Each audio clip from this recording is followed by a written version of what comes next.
حبیب الرحمن وایي غني سره خبرې نه کېږي، د ګاونډیانو زور نه لري، نجیب غوندې کوتتا به ورباندې وشي. سلام، وخت مو پخیر. که غواړئ په دې باب او کره معلومات ترلاسه کړئ ویډیو تر پای وګورئ. د حزب اسلامي د مشر ګلبدین حکمتیار زوی حبیب الرحمن حکمتیار په یوه ټلویزیوني مرکه کې ویلي چې ولسمشر غني سره یې وروستی لیدنه نه یادېږي، خو داسې څوک دی چې خبرې نه ورسره کېږي.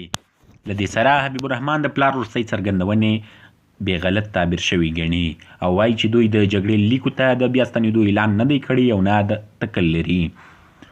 د حبیب الرحمن په وینا د ارګ د محاصرې په اړه یې د پلار خبرې ځینو رسنیو غلطې خپرې کړې وې.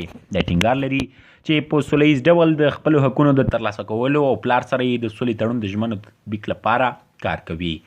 د موړی حکومت د یاد شوي تړون په نه عملي کولو تورنوي او وایي چې پر دې تړون نه عمل ولسمشر غني او حکومت ته یې ننګ دی.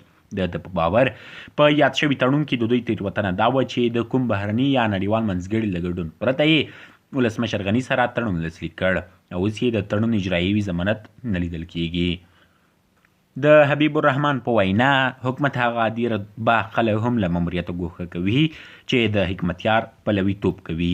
دا په ورته وخت کې زیاتوي چې د اوسني نظام ټولې لاسته راوړنې د ولسمشر غني اړوندې نه دي بلکې د ټولو دي.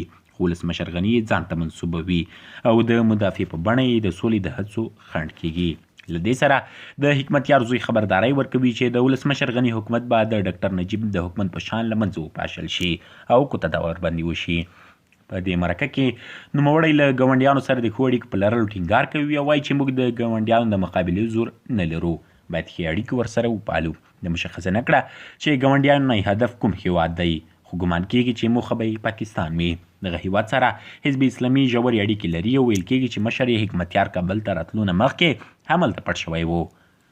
تر بلې ویډیو مو په لویو بخښونکي خدای سپارم. هر چیرې چې یاست ستاسې بریا زموږ دعا.